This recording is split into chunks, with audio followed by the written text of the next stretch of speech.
Hello everyone and welcome back to my YouTube channel. Today I'm creating a Mother's Day card and therefore I'm using the Dia de la Madre. I hope that I'm pronouncing it correctly. It's a digital stamp by ArtCreatiu and that might also be pronounced wrongly. But it's a Spanish web shop and they sell a lot of amazing brands, but they also have their own images and digistamps, and this is one of them, especially for Mother's Day, and I just think it's so cute. So today I'm collaborating with them, creating this card. They sent me this picture or this image and I printed it. So the idea is when you buy this digistamp, you get like several options for this digistamp. But here I took the no-line version, so it's a gray version, but actually when you use your markers or your watercolors or whatever, you actually won't see the lines. So you just saw me adding all the details in using my Copic Multiliner 0.3.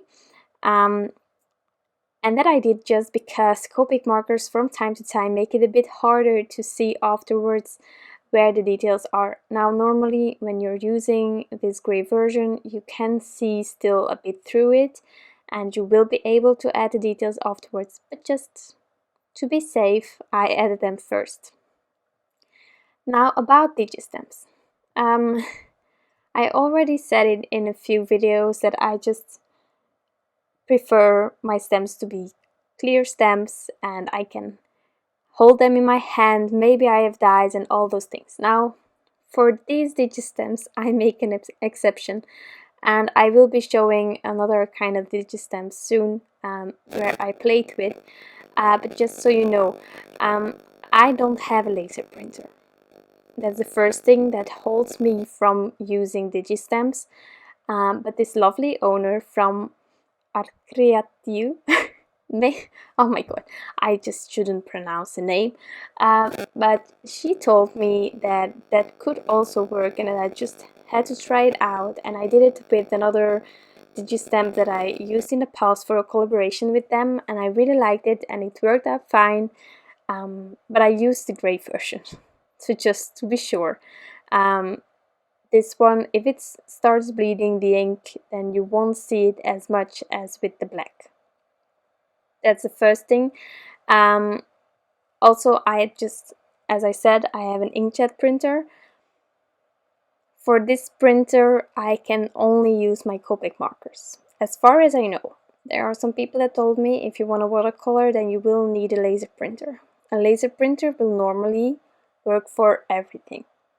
But I'm not an expert, as I say, I just have this inkjet printer and it works as far as I'm showing you here with a gray version of a digistamp.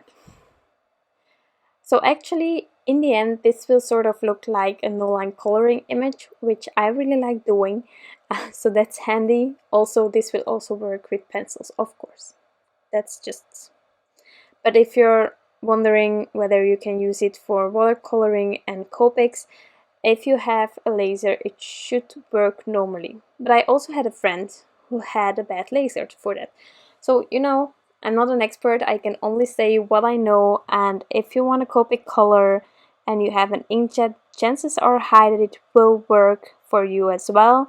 And if you're not sure, then just heat set it a bit, lay it aside for a month. Okay, that's really long, but you know what I mean. Just let it sit for a while and then try it out. If you really like a digistamp, then you shouldn't hold back. So in the meantime I've colored quite a bit. No, I only showed the skin tone for the little girl because I'm keeping the same skin tones. Well, I can still use this for my Mother's Day card. I created a few, some with flowers. This one is with an image which I really love.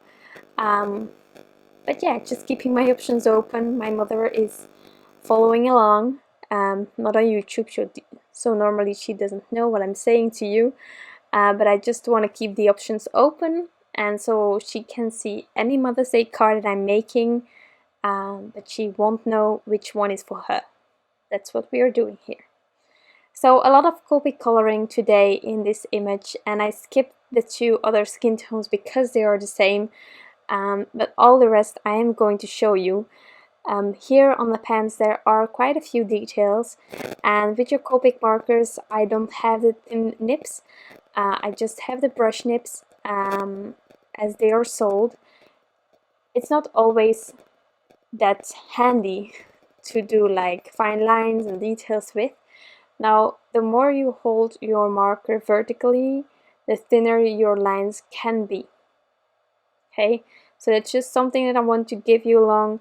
Then you can really just barely touch the paper with the tip, and this way have really thin lines.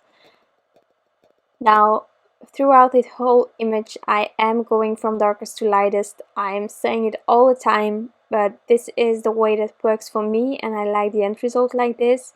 If you prefer adding first a base coat of the lightest color or going from light to dark, returning in between, then that's just perfectly fine. You just do whatever you feel comfortable with. There are lots of ways to color with your Copic markers.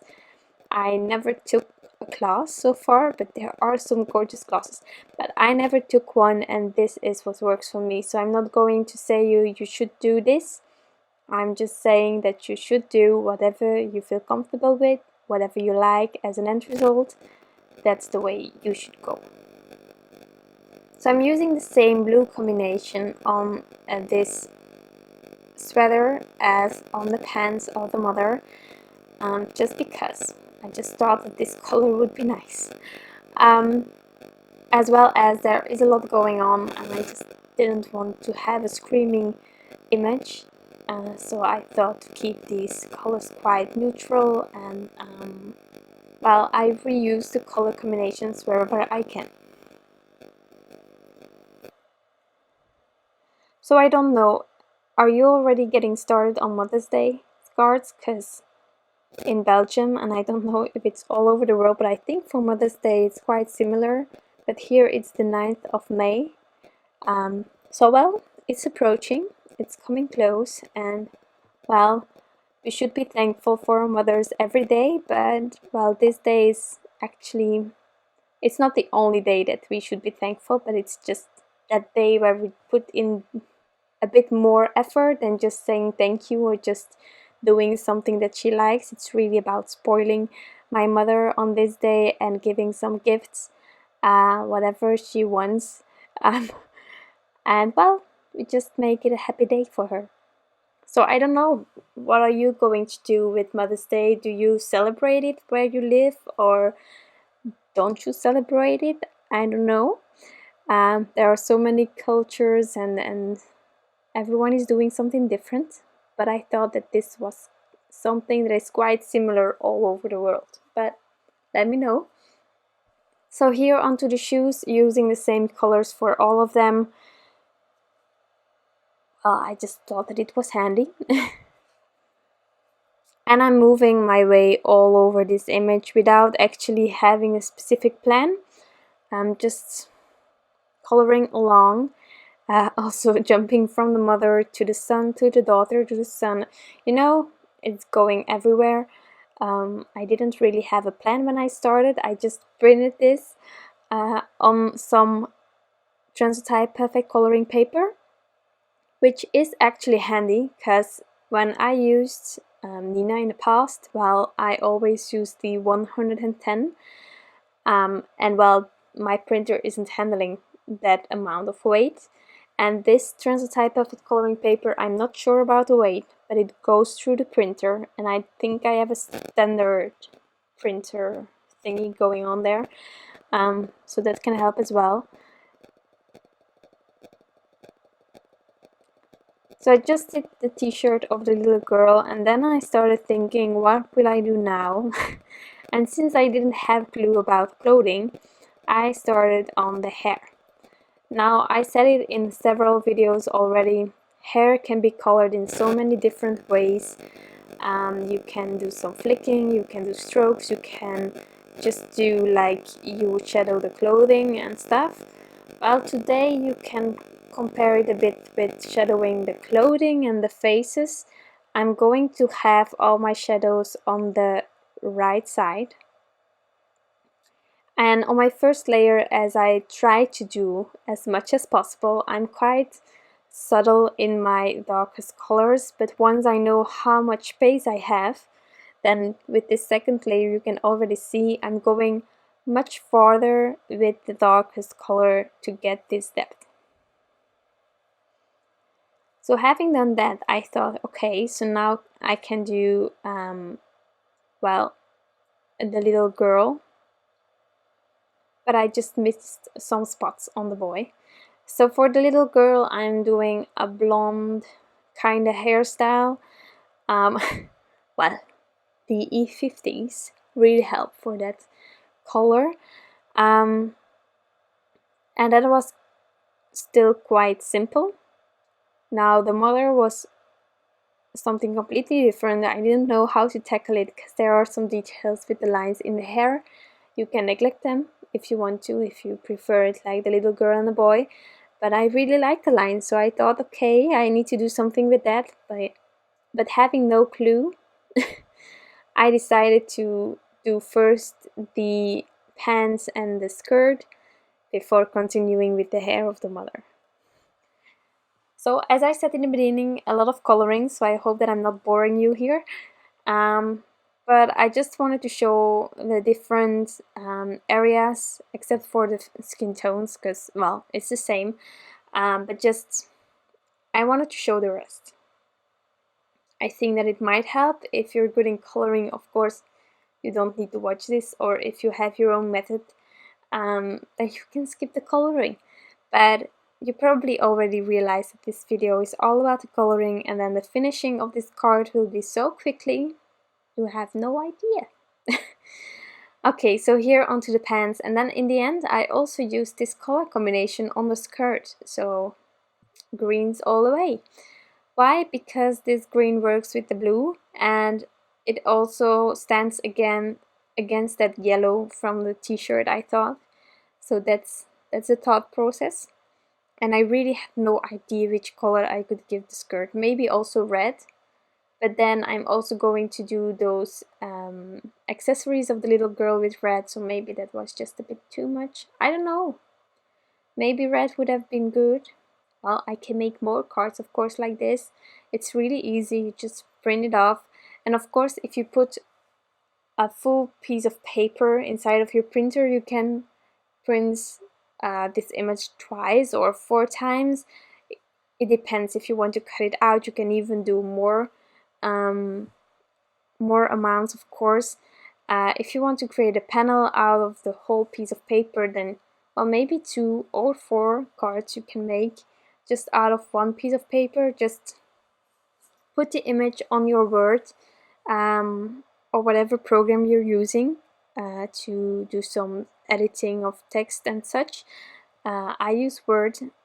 I add it to the Word and then I just print it.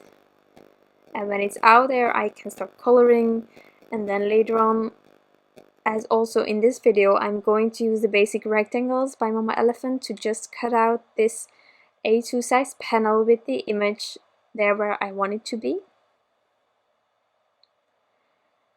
So finally, onto the final part of this image. As I told you, the hair, I didn't know what I was going to do with it, but I decided to trace all the lines using the darkest color for this hairstyle, and that's the E18, and then I will work my way towards the lighter colors.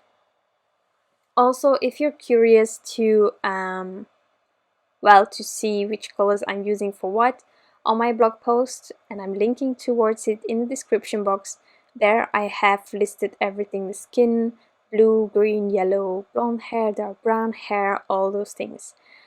Just for reference, that's maybe a bit easier than writing everything down while I am coloring in this video.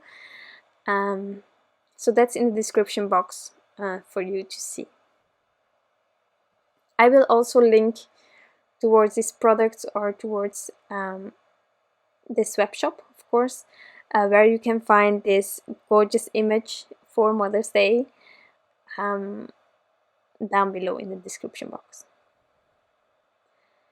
So this hair, as imagined, was a bit going back and forth, and Dylan was happy with the blend, with the depth in it, with just also the details. But I don't mind, I can go back and forth as much as I want. This paper is Transotype perfect coloring paper, so if I need a lot of layers, I can add a lot of layers. So this was the coloring, and as you can see, this panel isn't a card panel at all. So I'm just using the basic rectangles from on my elephant. And then I took this Mom Shadow Word Meraki Paradise by Crafty Meraki. And I decided to use the smallest mum. And I first thought of using this glitter paper, but then I decided to search for a paper, a cardstock that had the same red as on the hearts and the accessories and the t-shirt of the mom, to have it all tied together. And I found the Cranberry Concord the 9th colored cardstock. I'm just adding this word onto a white piece just to add some dimension. And once that's done, I'm going to add this mum to the panel, making sure that it is aligned straight using my T-square ruler. And once that's done, I'm going to add this panel on top of a card base. Now you can add some details, you can add some glossy accents, some glitter, anything you want, but I decided to keep this card like this. There are a lot of details, and at the same time it's simple by not adding anything more, and I just really like that. So this is my card for today with a lot of coloring. I hope that you enjoyed it. If you have any questions, you can always leave them down below in the comments. I will get back to you as soon as possible. I hope that you have an amazing day. Thank you so much for stopping by, and I will be back soon with some new crafty inspiration. Bye!